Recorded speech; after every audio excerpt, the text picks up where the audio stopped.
Okay, good morning, good afternoon, good evening, and welcome to BWTM Sports Gaming. We have a returning guest, former world champion, Isaac Chilembe, in the house, live from South Africa. Brother, how you doing? Yeah, I'm doing great, brother. How are you doing? I'm good, I'm good. It's always good to have you in the house. Good to hear what's going on Thank you. Yeah, it's always great to be here. from you. So, what's been rocking? What's been going on? No, So, not what's been just going on?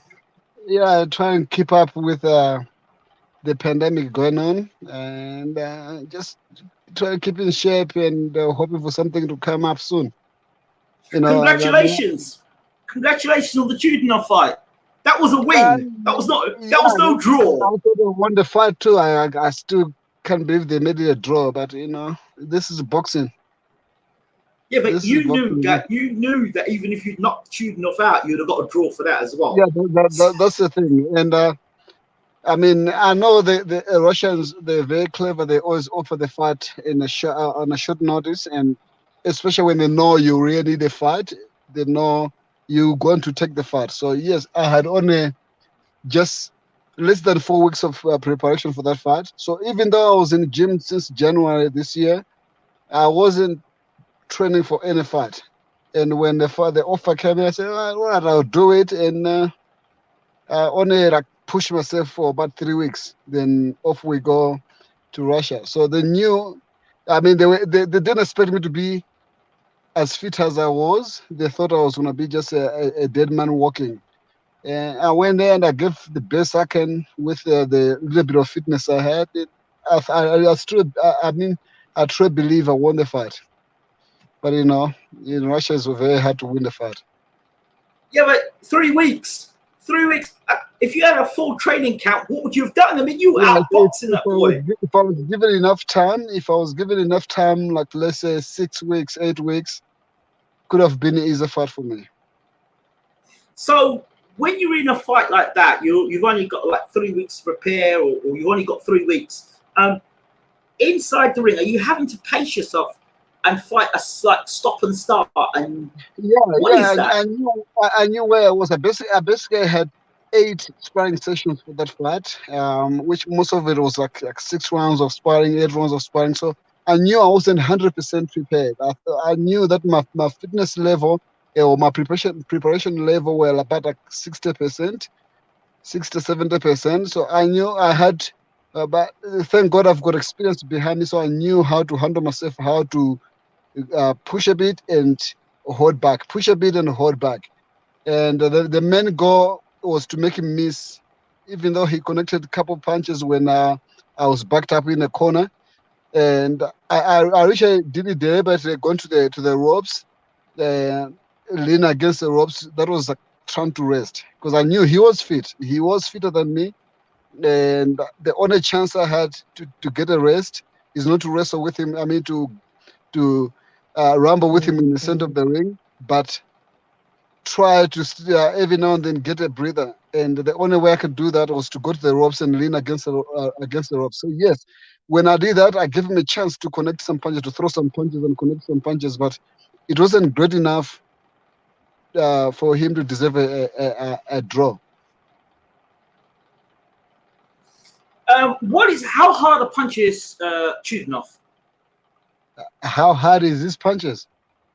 Yes. I mean, any punch is a hard punch. Every It's like punch a is a piece of hard string, punch, but but you know what? Till this day, when I'm in that ring, I never felt anybody's punch.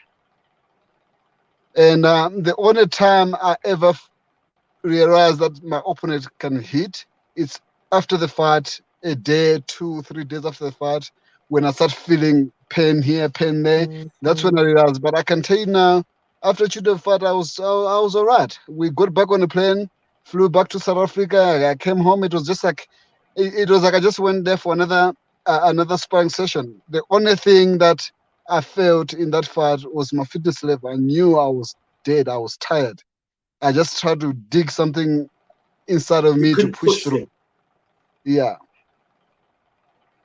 I have but I have to I wouldn't say say anything there about were his power. there were things that you did, there were movements you were making in there. I could see Roy Jones, and some of the things that Roy was teaching you, I could see some of those Roy Jones movements in there. So one thing, being a fan of Roy is one thing, but to have him as your trainer is another thing, and then be able to be a pupil or student in the ring, Roy in your corner, and you're being able to, what is that like?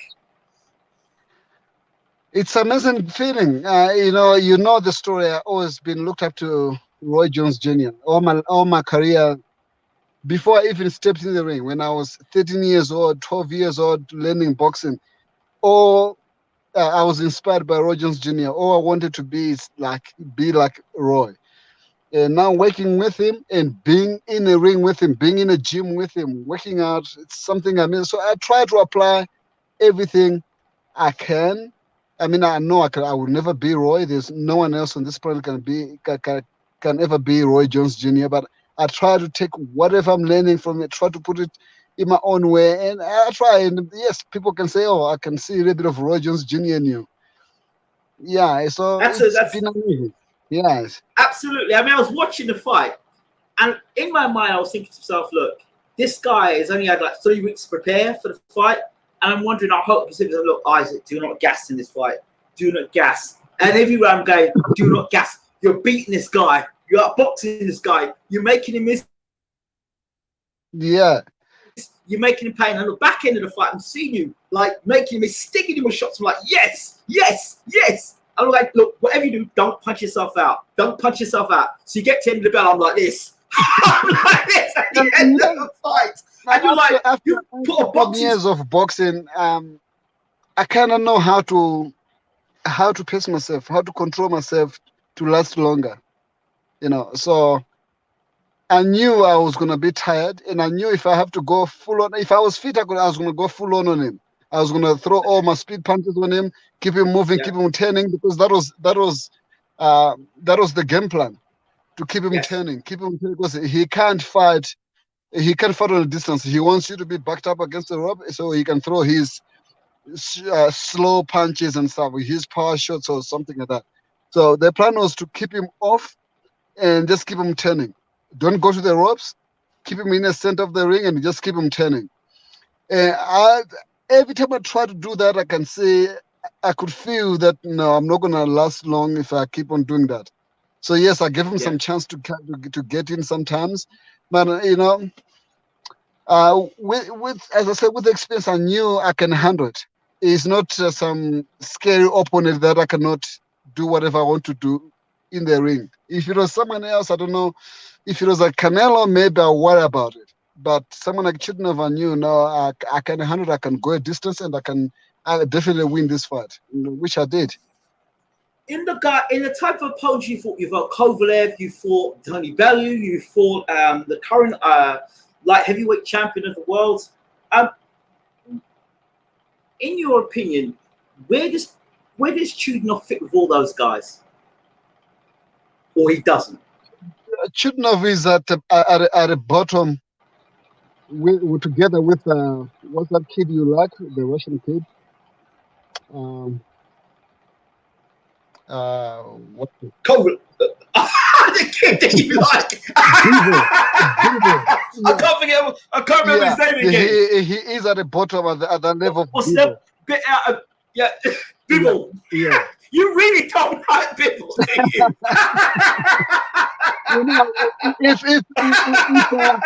If it should have to fight Bivol, could be a very interesting fight, because it's the same thing.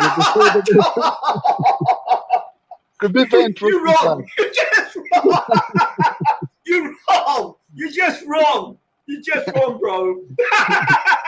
Yeah, so if I have to put that, if I have to put them down on a scale, Chudinov and Bivol at the same level at the bottom, right at the bottom. Did you watch Bivol's fight against Craig Richards by any chance? Yes, I did. I watched the highlights only. Yeah, I mean, he did get it, but I don't know. And what? Yeah. What did you think? What did you think? I think he fought better than I know him. That I'll give it to him. He fought better than I know, but if you lack of something, you always lack of it unless you work so hard to improve on it.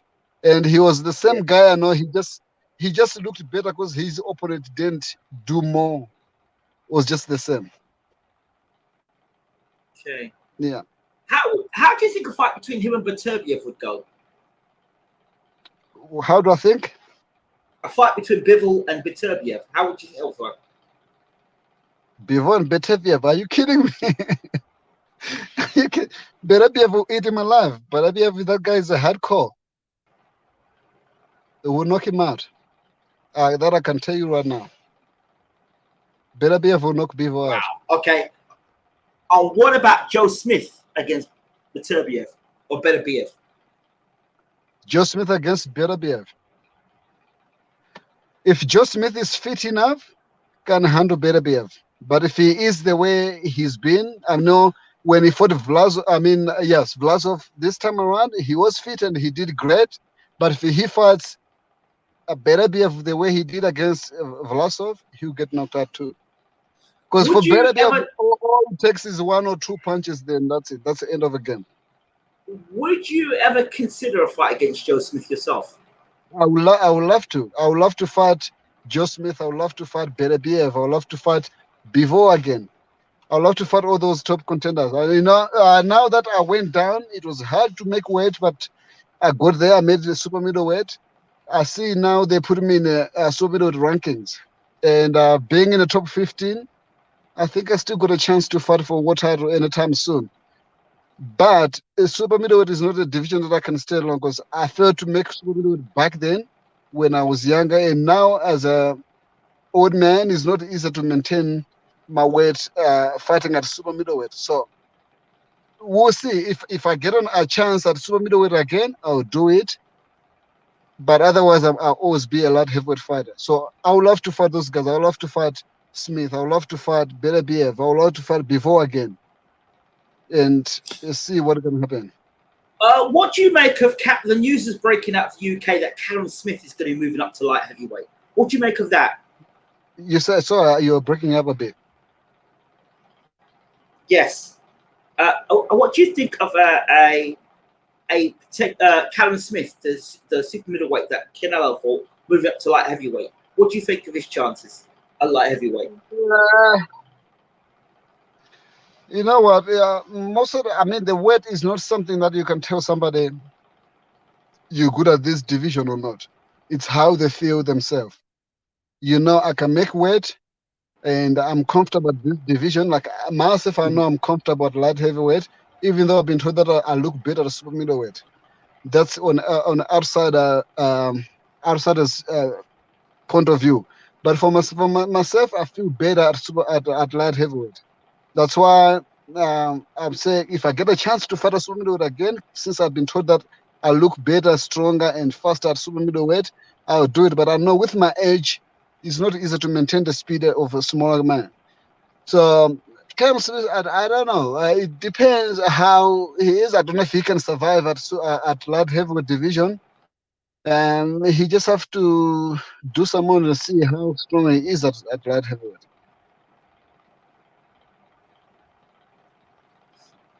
Okay.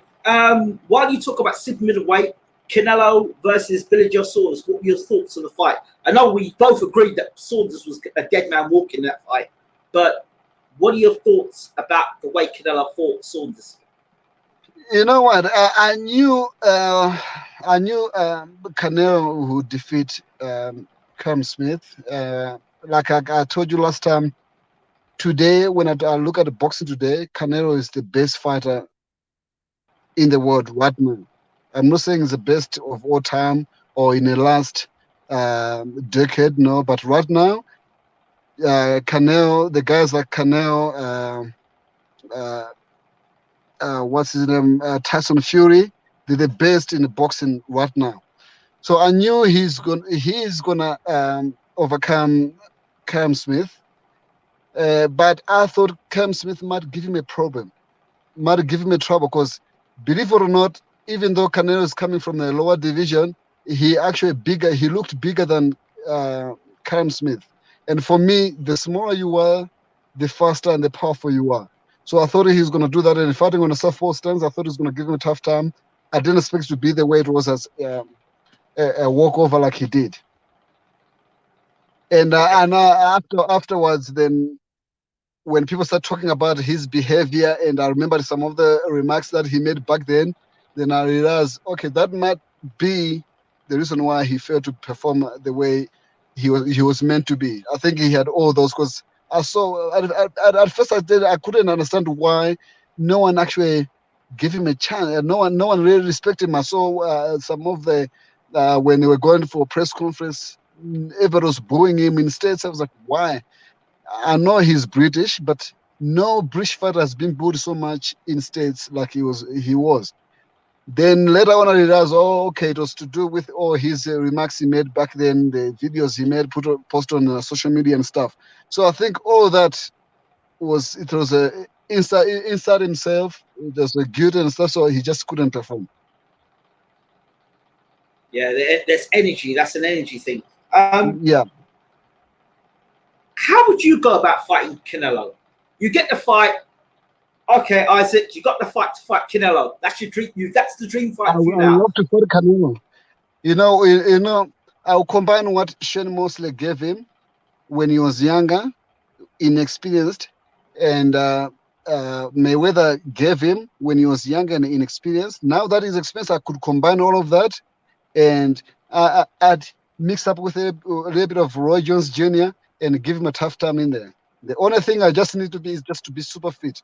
So if they can offer me the fight and give me at least 12 weeks to try to prepare for it, I would take him out. So, how do you go about beating Canelo, in your opinion? I can't expose everything right now, but the only thing, Canelo right now he became that guy with a smooth movement, some good defenses, body movement, walk in front of his guy and uh, fend the head, hit the body, fend the body, hit the head. Sometimes he goes like he's going to the body and come up to the head, things like that, and do some little head body movement that you don't realize how fast he is. You think he's being just slow, but the guys keep missing keep missing him. So the only way to hit him is to hit when he's throwing, because no one can defend when they do that. No one Let me can throw a defend game. when they throw. Let me throw a game plan at you. Tell me what you think. When Canelo wants to box, you fight Canelo, and when Canelo wants to fight, you box Canelo. No, Okay, because tell me.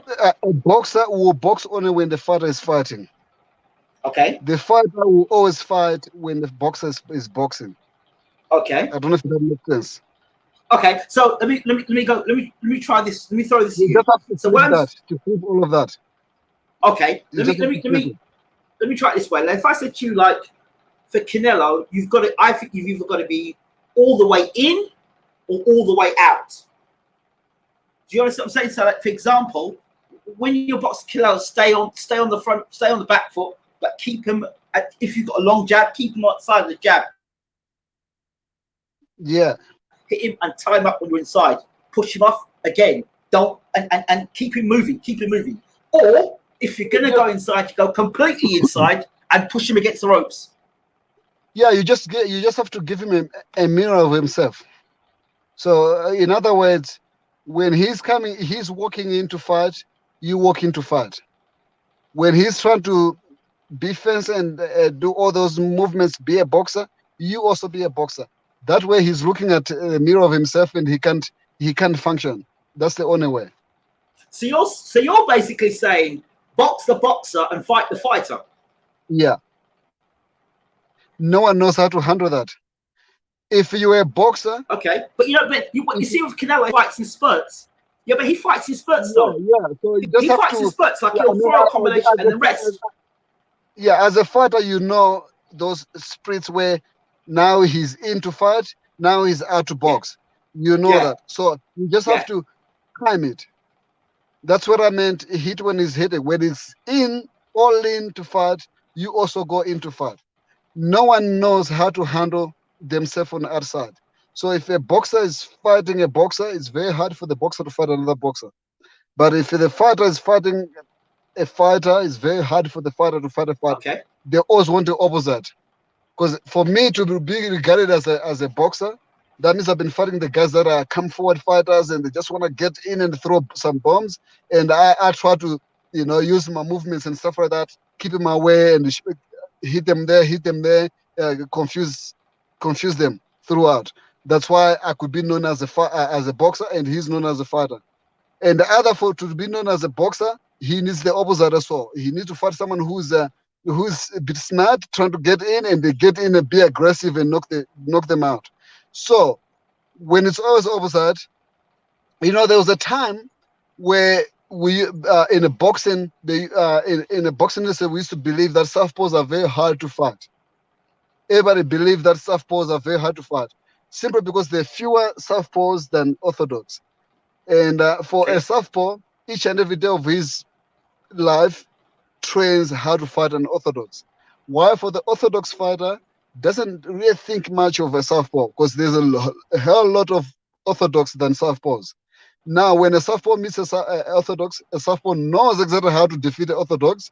The orthodox fighter only know what he learned or what he practiced for the few weeks before that fight. That's what made it harder. That's why the southpaws, they were very hard to fight. Now it doesn't work that way anymore, because everybody figure things out, and with the technology moving forward, everybody now master it. So southpaws are not as dangerous as they used to be. Yeah, but because they used to prepare for orthodox fighters 90% of their training camp, and orthodox, most of the time when I felt like in my career, I think I fought 3 or 4 southpaws. The rest of them are orthodox. So I don't really think, when I'm in the gym, I don't really think about southpaw fighter. What the southpaw knows, each and every opponent they're gonna meet, they will be orthodox. So when the fighter is aggressive, come forward. Let's say Mike Tyson, they always prepare for the guys who can move. Same as for the guy who can move. Me myself, I only, when I'm shadow boxing, hit the back, I always see the guy who's coming towards me, trying to be aggressive, and I'm trying to do some fancy moves on them, change them, keep them on distance, jab them there, pop them there, keep moving. So you always prepare. So when you meet someone just like you, it becomes confusing, because it's not something that you work on it each and every day. That's some beautiful stuff. Yeah. There, I really love that. Is that something you knew yourself? Is that something that Roy taught you? You said? Is that something you learned yourself, or is that part of the Roy Jones school? No, that's something that I've realized after some time. I've realized, because I've seen the guys, how they perform.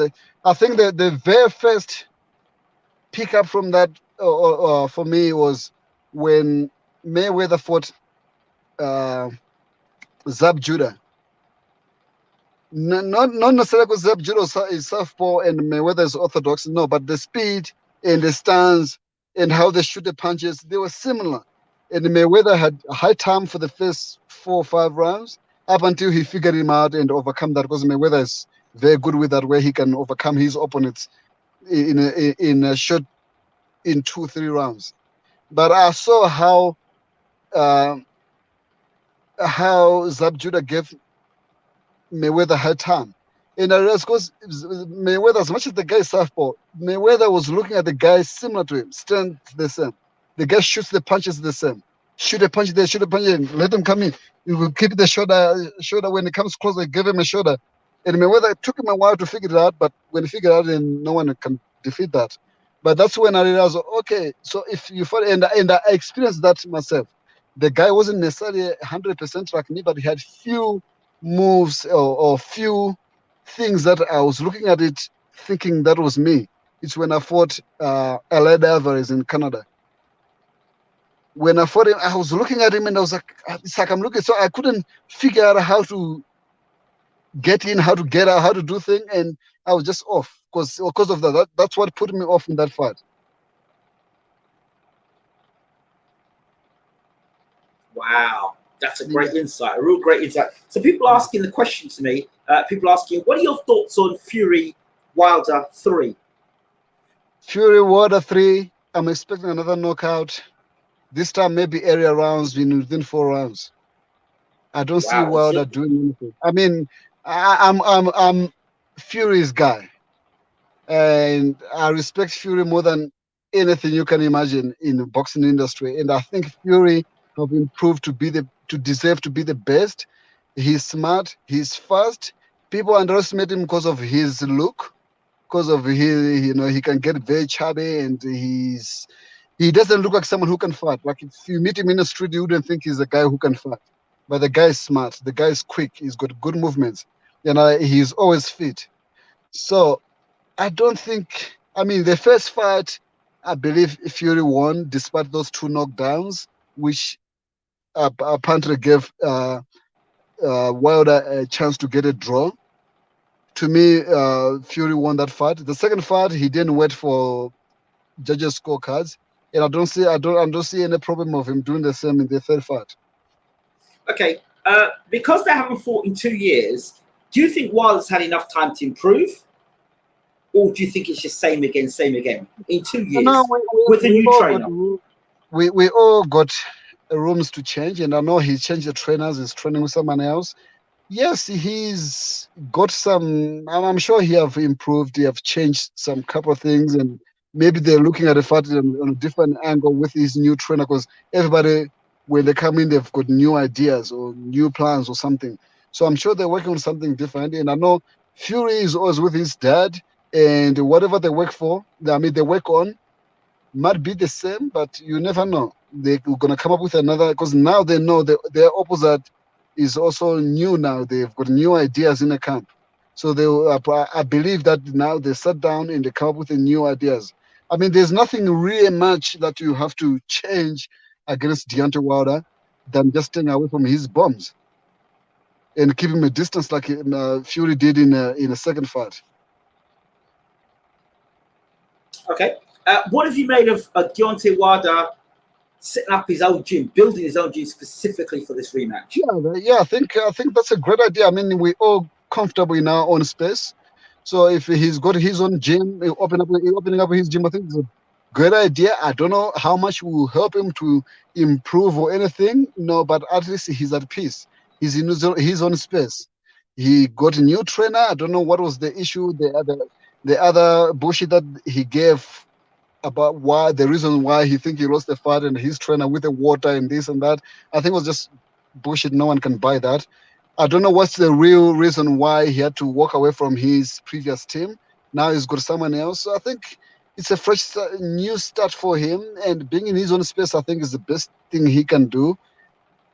But talking about that, I don't know how that will help him to overcome a guy like Tyson Fury. If he was fighting Joshua, or I don't know, fighting someone like that, I could say he's got a chance, but not Dillian White. Fury. Yeah, if he was fighting Dillian White or the Australian guy, maybe he'll have a chance. Parker. Yeah, Parker. Yes. You got Joseph Parker. Yeah. Okay. What are your thoughts on Joshua versus Usyk? What are your thoughts on that? Joshua versus Alexander Usyk. Usyk, I thought he was greater than he is for some reason in cruiserweight, but since he moved up to heavyweight, I don't know what happened to him. Now in the last fight, I promise you, I was falling asleep while watching the fight. I was very, very disappointed for Chisora that he won that fight. I mean, he lost that fight. I was very disappointed. My heart breaks for him, because this guy didn't deserve to win that fight. All he did was tap. I mean, I myself was a light heavyweight. I can stand there and take every shot. I wouldn't even feel a thing. That's how it was. Just tap. I wouldn't feel anything. You can put a lightweight in that ring and let Usyk punch him in the face, and they wouldn't feel a thing. That's how it was. I mean, I'm not Chisora. You're wrong. If Chisora switched things a bit, we could have been talking about a different story right now. But Chisora also, I don't know why he just kept doing the same thing, throwing those over right hand instead of shooting straight right hand. That's what gave the fight away. But I was very heartbroken for him, because to me, watching that fight, I would rather Chisora won that fight than Usyk. So I don't know. Since he came to to heavyweight. I don't know what he's doing. He's just tapping these guys, and they're big guys. He's supposed to stand there and punch them as hard as he can, but he just tap tap and move, tap tap tap and move. I don't know what's going on. So right now, from ranking him high as a cruiserweight, right now he's at the bottom as a heavyweight. Against Joshua, what do you think happens? Against Joshua, if Joshua can manage to get in and land a punch, that would be not for Usyk. But we all know Joshua is a bit rigid. He moves a bit like a robotic. Okay, he's got good feet. That I'll give him. I'll give him that. He's got good feet. Joshua's got good movements and stuff. So I don't think you can let Usyk come into him and tap him. But the only thing is, when Joshua throws a punch, it's like looking at George Foreman throwing a punch. It's very robotic. So I don't know if he could land, but if he lands on, because I believe Joshua hits hard, if he lands a punch on Usyk, that will be. Yes. I've said it. Usyk is in camp at the moment. He's been spending 5 months trying to get his body bigger. What are your thoughts on that? Yeah. No, yeah. I mean, after some time, as you grow older, that's why I've been always wanting to move up division. It's just my body doesn't want to do that. I try, and I cannot pick weight from eating and get fat. I try to stay natural. But, it's very hard to pick up weight. But in order to maintain your physique, to maintain your power and speed as you grow older, you have to move up division to match the speed of the bigger guys. So I don't blame him for that. I think it's best that he move up to heavyweight, try to match the speed, because now he realizes at cruiserweight the guys might be a bit faster than he is, so he's trying to maintain the speed. But then the only thing that is missing to it is a little bit of oomph. No, not necessarily power, just a little bit of oomph into the punch, like make the guy feel that he's got hit. Not like someone is just, like a cat fight, just scratch cut and run. So yeah, I think it's a good idea that he moved up division. Now, yeah. Glanza asked the question, not sure if you've covered it, but what's Isaac's thoughts on Pascal popping for 3 PED substances? The chemist. Yeah, I don't know why someone have to do that. I know there's a whole lot of fighters out there that use the stuff. There's some that we just suspect. There's some that they're known for using it, but I don't get the point. I mean, we all got God-given talent in us, and all we have to do is to work for it. We just have to push ourselves to get that fit, to get everything that we need to use whatever God gave us into that ring. I don't know why someone have to take some substances to make themselves stronger, faster, or fitter. So I was very disappointed in a Pascal. He's one guy that I never suspect or thought he might be using the stuff. I mean, there's guys that we all think of, they might be on something. And to be quite honest, guys like Beterbiev, to guys like Kovalev, the guys like Manny Pacquiao, that people in a very long time they've been suspecting something in them.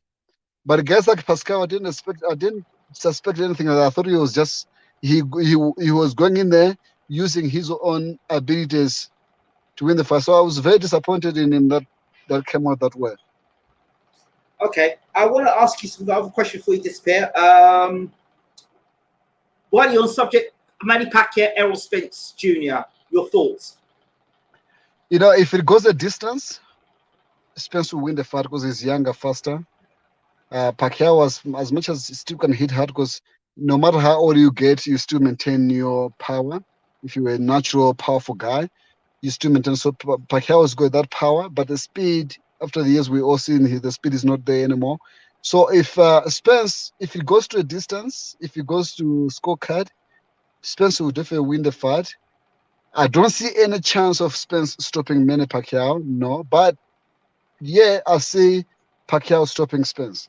If Pacquiao can land 2-3 punches, I can see Manny Pacquiao stopping Spence. Then that'll be it. So for me, I see Pacquiao winning by knockout or Spence winning by points. I think within what rounds, about Charlo? Winning the fight. Okay, what about Charlo? His fight with the fight he had on the weekend, just gone. Yeah, he fought very well. You know, the Charles, I don't give him much of a credit for some reason. The brother, I don't give him much. I think they've got more to improve, or I mean, more to prove, not improve, to prove that they deserve what they've been given.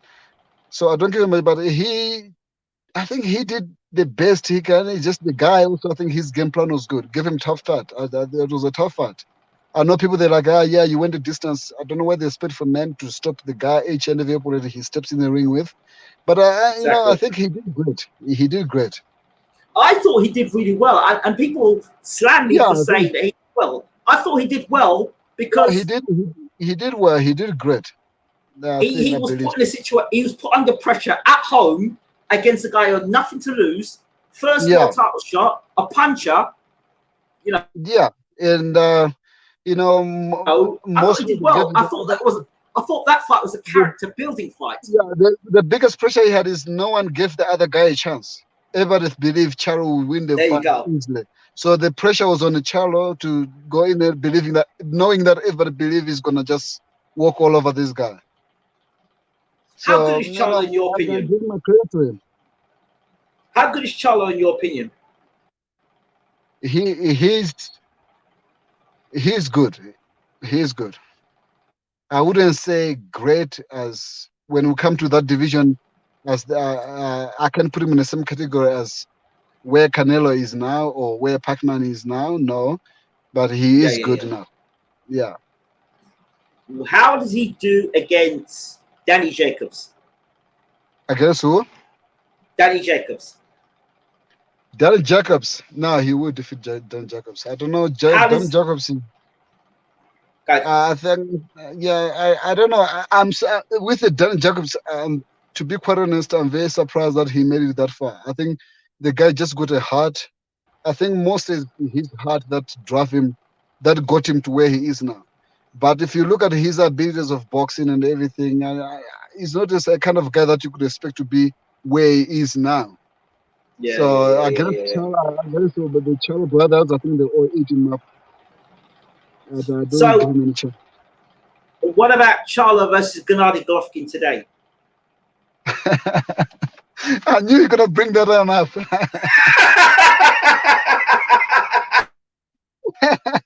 No, Glover can defend his dad.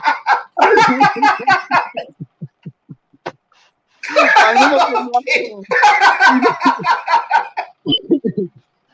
you know what? What fight could be very interesting? The fight that could be What's very that? interesting: Charo against Jacobs. Because I mean, not Charo. I mean, Golovkin versus Jacobs. Because they're all rigid, hard hitting guys, and they tall and very robotic. So it could be very interesting to watch that. Could go either way. Could be very boring fight to watch, or could be very Yes. entertaining fight to watch. The Charles, I think, that's too smooth for Golovkin where he is now.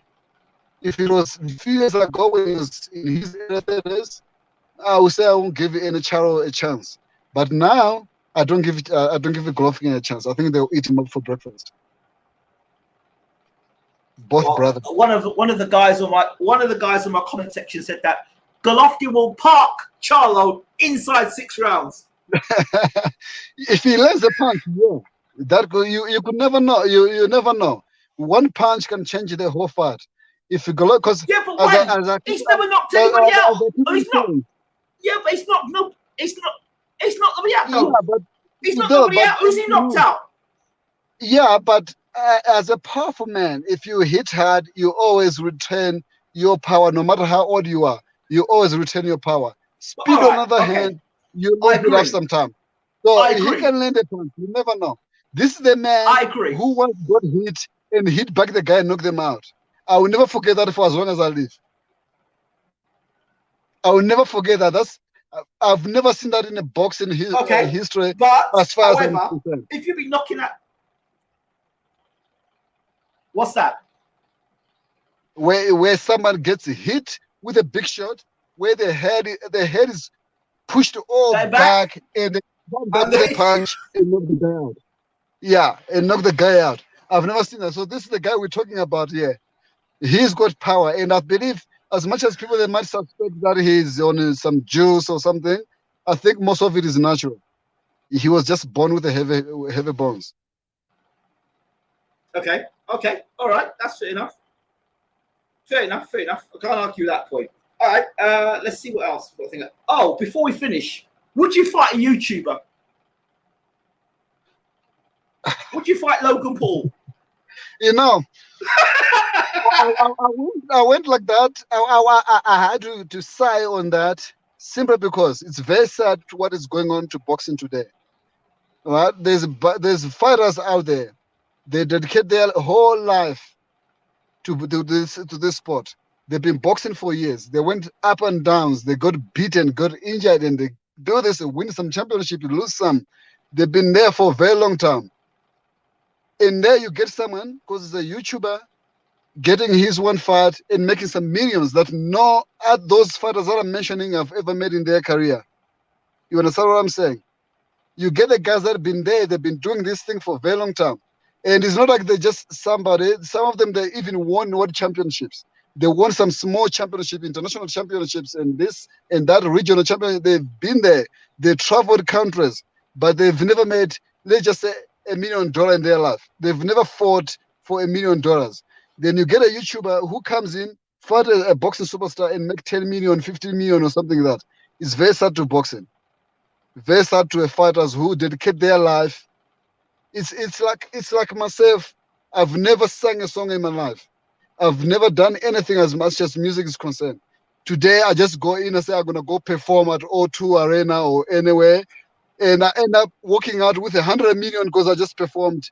They, as I you know what? All these guys, they're looking at me like, Isaac. Yeah. Isaac, with all due respect, I'd love to see it. Yeah, no, but you get my point. At the O2 Arena, who hasn't got a hit record at the O2 trying to sing. Yeah, I do get your point, but I'm still paid to see it. I mean, I would expect. I've never sung in my life. I don't know how to sing. I've never sung enough. I don't know how to sing. One night, I walk out with 100 million because I just sang. And there's guys there. I mean, I can give you an example of the guys, the singers, the names I know. I can't tell you that they don't make that much or not. But I'm just saying, for example, you get a guys like Drake, Lil Wayne, he's sitting there saying, oh, okay, I've been in this business for years. I've never made so much in one night. Now this guy from nowhere, because he's a boxer, he just came here saying and he's making 100 million. You understand what I'm saying? So it's very sad to boxing that now we are at a point where YouTubers have to come in and do that. So would I fight a YouTuber? If I could make that money, yeah, I'll go to beat the shit out of him. I'll go do it. Would that make do anything to my career? No. I won't even advance myself fighting a YouTuber. Won't help anyhow. Won't do anything to my career. You know, understand? I'd rather fight someone who is in a combat sport, like I saw. We need to get that fight with you and Logan Paul then. Yeah. If I fight Logan Paul, I'm I'll go do it. Can I ask you a question? Can you beat Logan Paul? I'll knock him out. No, he's not as big for me. He was big for Mayweather. Yeah, Mayweather had chances to knock him out, but he was just too big for Mayweather. But not for me. I walk around the same weight as he is. He might be maybe 5 pounds heavier than me, but that's it. I'm a big guy myself. So you're making a statement. You would knock Logan Paul out, no doubt. Yeah, I walk around at 190, so he can be 192, whatever. I will knock him out. Mayweather, yes, Mayweather preferred to do so because Mayweather is a 150-something pound guy. So you just couldn't stop the big guy. So if I get a chance to fight Logan Paul, I'll be very disappointed in myself to be fighting a YouTuber as a pro fight. I'll be very disappointed in myself as far as my career is concerned. Like, why do I have to do that? Embarrassing myself in front of all these millions of people. But on the other side, I'll do it because the money is good. I've never made so much money in my career as a professional career. I've been a world champion. I've never fought for such big money in my career. So if I can make that money fighting some YouTuber, I'll do it. And you beat the crap out of him as well. Yeah. Would you allow him to beat you up? Would you allow him to beat you up for the money? Because there's some people who take a dive for the money. As far as I'm in boxing, 95% of my fights are lost because of myself. I know that, but I could never lose the fight because someone paid me or asked me to do so. Never. I went in this game. I came into this business. I came into this game with a goal. I could never let it go wayside, even though I have with my own behavior, with my own doing. But I could never let it, knowing that I've got a chance to knock this guy out and make a name for myself, and let it go because someone has asked me so or offered me that. I wouldn't do that. Okay. Final question before to let you go. One of the YouTubers asked the question. Could you ask Isaac Chilemba, what is the best way to nullify the overhand right when pinned on the ropes? What's the best way to do what?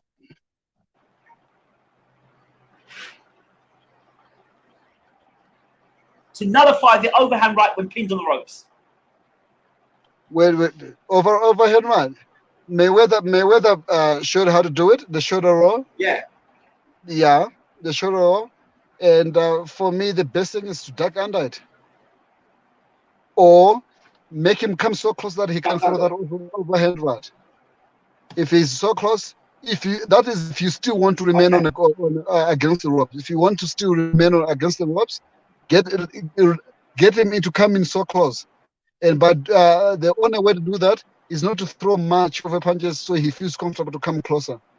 And when he comes closer, he throws that overhand right.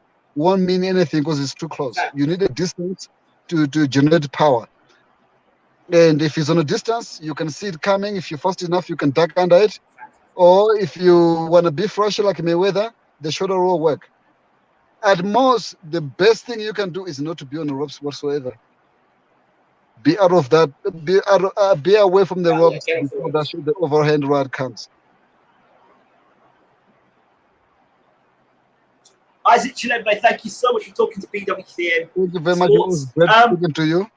Keep us updated. Let us know when your next fight is. Yeah, I'll let you know. So far, we still in negotiations, but when something comes out, you will be the first one to know.